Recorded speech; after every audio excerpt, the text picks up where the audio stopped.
Hi sir. Sir ನಿಮ್ಮ ಕೆಲವೊಂದು question ಕೇಳ್ಬೋದಾ ನಿಮ್ಮನ್ನ? ಹೇಳಿ ಸರ್. ಏನು ಡ್ಯೂಟಿ ಮಾಡ್ತೀರಾ ಸರ್ ನೀವು?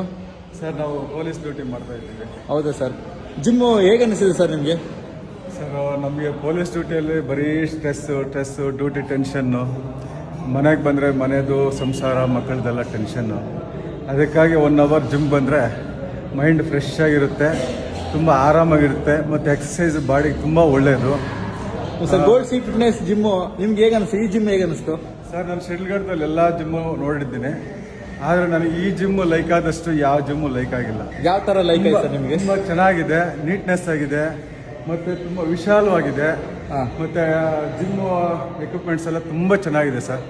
ಮತ್ತು ಓನರ್ ತಾವು ತುಂಬ ಸಭ್ಯತೆಯಿಂದ ಒಳ್ಳೆ ರೀತಿಯಿಂದ ನಮ್ಮನ್ನು ಮಾತಾಡಿಸ್ತೀರಾ, ನಮ್ಗೆ ಅದೇ ಸಂತೋಷ ಸರ್. ಸರ್ ಇಲ್ಲಿ ಹಿಂದೂ ಮುಸ್ಲಿಂ ಅನ್ನೋ ಥರ ಏನಾದರೂ ಮಾಡಿದ್ಯಾ? ಈ ಥರ ಆ ಥರ ಏನೂ ಭೇದ ಭಾವ ಇಲ್ಲ. ನಾನು ಹೇಳ್ಬೇಕಾದ್ರೆ ಹೆಚ್ಚಾಗಿ ಮುಸ್ಲಿಂ ಹುಡುಗರೇ ಇಲ್ಲಿ ಜಾಸ್ತಿ ಬರ್ತಾರೆ. ನಾವು ಕನ್ನಡ ಸಾಂಗ್ಸ್ ಇಡ್ತೀವಿ, ಹಿಂದೂ ಸಾಂಗ್ಸ್ ಇಡ್ತೀವಿ, ಎಲ್ಲ ದೇವ್ರ ಸಾಂಗ್ಸ್ ಎಲ್ಲ ಇಡ್ತೀವಿ. ಆದರೆ ಯಾರಲ್ಲೂ ಆ ಥರ ಮನೋಭಾವನೆ ಇಲ್ಲ. ತುಂಬ ಚೆನ್ನಾಗಿ ಮಾಡ್ಕೊಂಡು ಹೋಗ್ತಾ ಇದ್ದಾರೆ. ವ್ಯೂವರ್ಸ್ಗೆ ಏನು ಹೇಳ್ತೀರಿ ಸರ್? ಸರ್ ಬನ್ನಿ ಸರ್ ಇಲ್ಲಿ ಒಂದ್ಸರಿ ಕಾಂಟ್ಯಾಕ್ಟ್ ಮಾಡಿ, ಜಿಮ್ ನೋಡಿ, ಜಿಮ್ ಓನರ್ಗೆ ನೋಡಿ. ತುಂಬ ಚೆನ್ನಾಗಿದೆ ಸರ್ ಜಿಮ್ ಮಾತ್ರ. ಇಲ್ಲಿ ಟೈಮ್ ಹೋಗೋದೇ ಗೊತ್ತಾಗಲ್ಲ ಸರ್ ನಮಗೆ. ಸರ್ ಇಷ್ಟು ವಯಸ್ಸಾದರೂ ನಿಮ್ಮ ಬಾಡಿ ತುಂಬ ಫಿಟ್ ಆಗಿ ಇಟ್ಕೊಂಡಿದ್ದೀರಾ, ಚೆನ್ನಾಗಿದೆ ಸರ್. ಥ್ಯಾಂಕ್ ಯು, ಸೂಪರ್ ಆಗಿದೆ sir. Thank you sir, thank you very much.